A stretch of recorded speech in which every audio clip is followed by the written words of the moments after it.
So there's a saying, being challenged in life is inevitable, but being defeated is optional.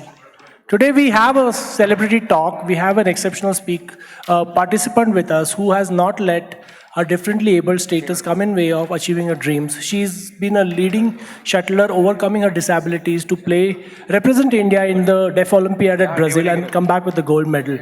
Ladies and gentlemen, please put your hands together for Gauranshi. Do it like this. Do it like this. Let us see. With her, we'll also have on the dais Ms. Kavita Dumbare, who heads the Medalist region for HSBC. So, thank you. For everyone's benefit, it is going to be a very different session. We had almost a 1 hour together, and I learned a lot from her. And I would request all of you to listen as well as look from the sign language perspective.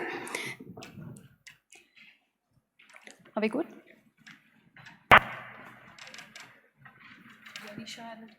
And this is going to be teamwork because I do have 2 interpreters with me, Yonisha and Shraddha.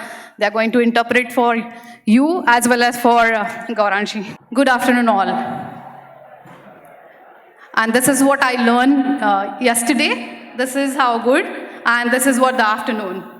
This is how the sun comes on your head. So this is the afternoon. This is what I learned on yesterday. So good afternoon all. It's going to be a different session, but first of all, welcome Gauranshi for this particular session. We are really eagerly waiting for you to hear from you that what achievement, how you have done. We are really proud of you, you being the gold medalist for India at the Deaflympics. So,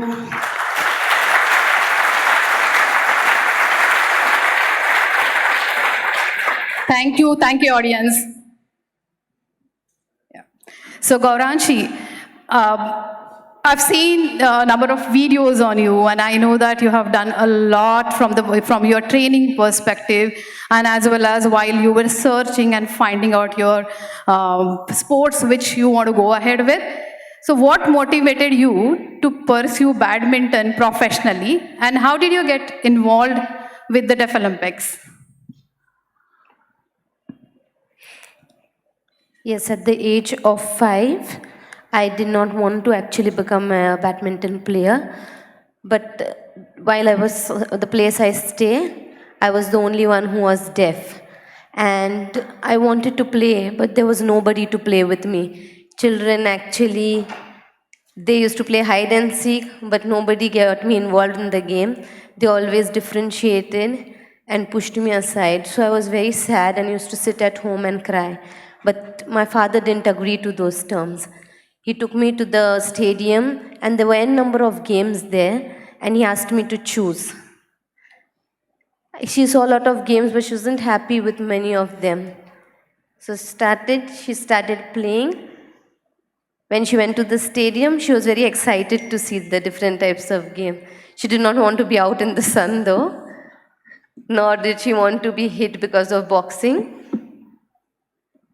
The best game she thought of was badminton because it was played indoors in the stadium, so she was very happy to see. But she didn't have she just wanted to play, that's it. There was no aim as such to be at the Olympics. When she saw the picture of Saina Nehwal, she was the one who actually she felt was a motivation behind her. She saw how famous she was because of the game. When she saw, she did a little research on her, and her example encouraged her to be And when she played for the Olympics, it was her coach who encouraged her to reach to this. Thank you.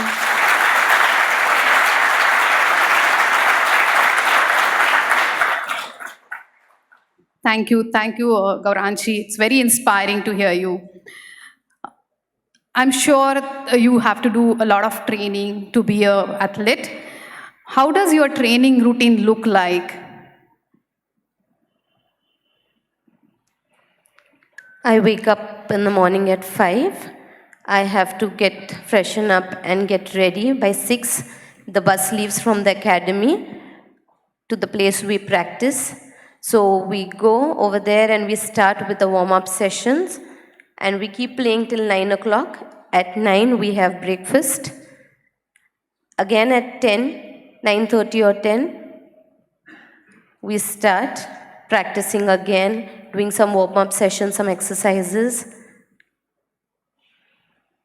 At 11:30 or so, we come back to the academy, freshen up, have some lunch. Sometimes I get to rest a little, maybe some 30 minutes or so. 2 o'clock, the practice begins again. We are done by 5. I come back home. She's very tired by then. She'll freshen up. She talks to her mom and dad over video calling. And by 9 o'clock, she'll sleep. If she's very tired, then 8:30, she goes to bed. So this is the schedule every day. Thank you. So for everyone's information, Gauranshi is staying in an academy to actually get her trained in badminton. So Gauranshi, how it is different from the other athletes because you have special challenges. So how your training is different from other athletes and how you overcome from that?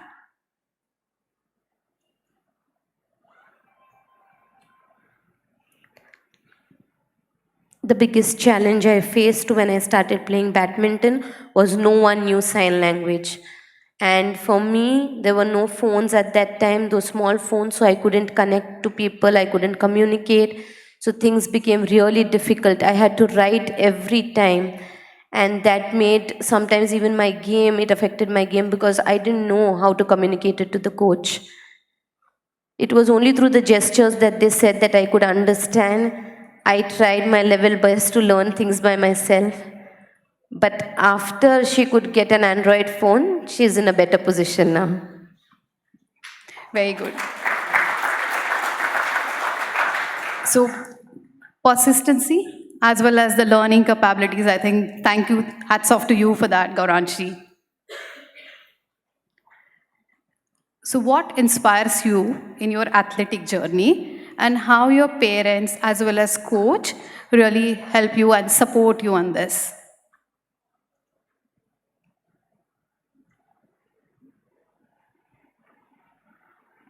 Her mom and dad have always supported her, and it was actually their dream that she becomes a badminton player. While she was in school, a normal day at school, and she used to get tired, she didn't want to practice, but it was her father who actually pushed her to keep practicing and to reach her goal. So she's very thankful to her parents who have supported her all throughout. Even her coach, he didn't know sign language, but especially for Gauranshi, he went out of his way to support and learned some signs so that she could understand what he says. So she's very thankful to the coach as well. Very nice. We do have Gauranshi's parents amongst us, so maybe if you can ask them to just wave, ask them to wave if you can.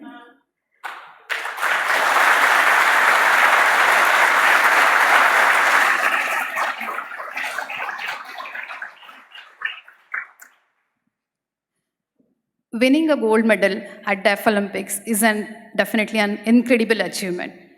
Can you share your most memorable moment from that competition? Yes. At first time when I went to Olympics and the gold medal that I received, I just couldn't believe standing on the stage there. I was blank, I was shivering, I had goosebumps all over, and I couldn't even comprehend to what was happening. For me, it was very exciting and an unforgettable moment. People kept clapping and I couldn't even hear that, but I could see how happy they were and felt proud that I have made India proud.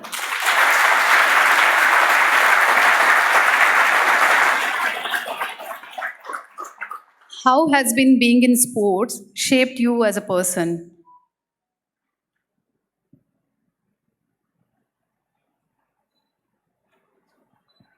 Yes, past when I stay with my parents, not at the academy, I was too lazy. I depended on everything for my mother.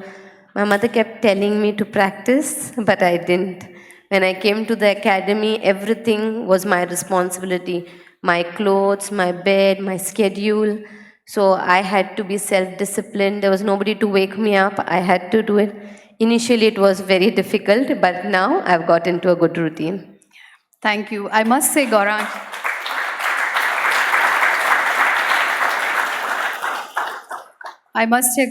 we are very proud of you because you're so mature and you are so easily taking care of yourself, very independent child.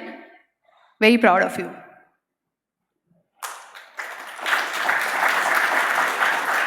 Most of the people sitting here are the technologists. Yeah. So, do you see, is there anything specific in the technology front has helped you to really advance your training? Yes, technology has definitely helped me. Earlier, because there was not technology, it was very difficult for the deaf to communicate. But now, because of having an Android phone, okay, now she knows that using a phone, it gets easier for her to communicate. Normal people can communicate through normal landlines, but for us, it's very difficult.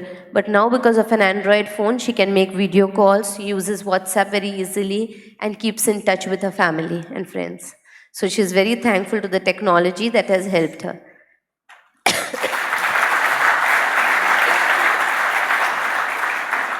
Thank you, Gauranshi. Uh, don't do it, then I'll do it. So, what message you would like to give to everyone present here?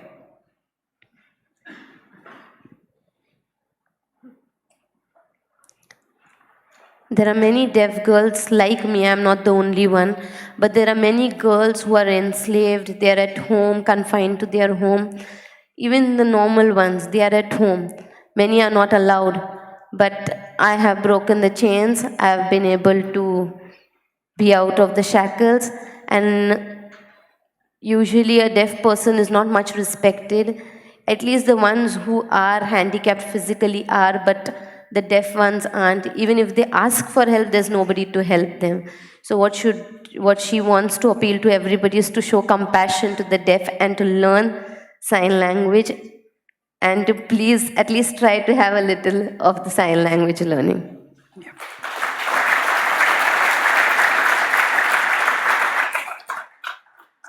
Thank you. And one more thing which I definitely want to do is because this was something which is very inspiring. And as I said, I had really a good time. Maybe you can interpret for her. I had really a good time talking with her to understand that what are the difficulties she is having and how we can support and ensure that we be inclusive to everyone out there.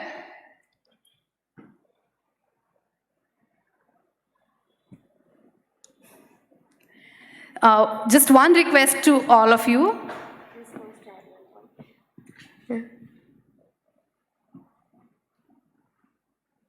There are many deaf world over. I have been in the badminton and that is why known to people. But there are many others who are as talented as me, but because of them being deaf, they do not get enough help. So she wants that they also try and come out and the people around help them. So she feels sad when they do not get an opportunity like she has got. Very, very touching, I would say that, because it's definitely the people out here for you. The request is that the message take away from Gauranshi. Please remember that. And before we end this session, I would like all of you to learn one sign language, which is maybe a thank you, and you can actually show that gesture of a thank you to Gauranshi, so that at least one of the takeaway from this particular session is that you learning that one single sign language. So, Shraddha or Yonisha, can you please help everybody to teach how to say thank you?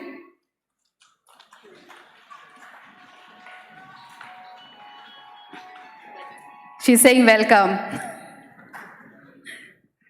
Nice meeting with you. Am I right? That's okay.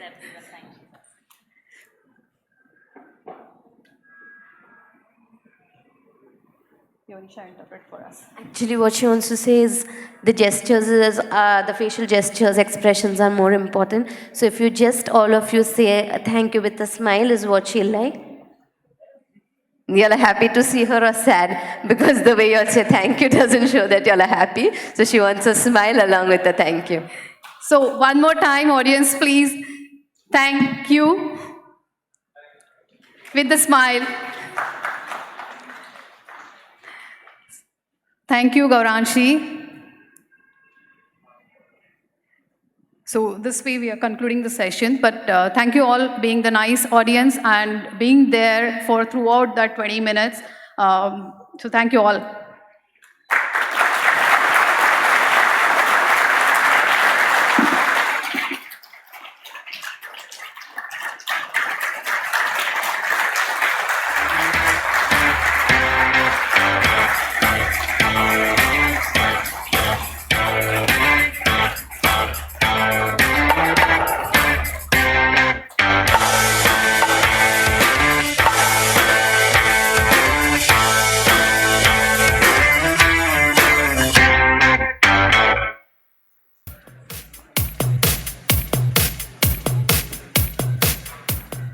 Right, I'd like to call upon the stage the NASCOM team members, Miss Vijaya and Miss Lenika, to come on the stage. Yeah, and to felicitate both Miss Kavita ma'am and Gauranshi here.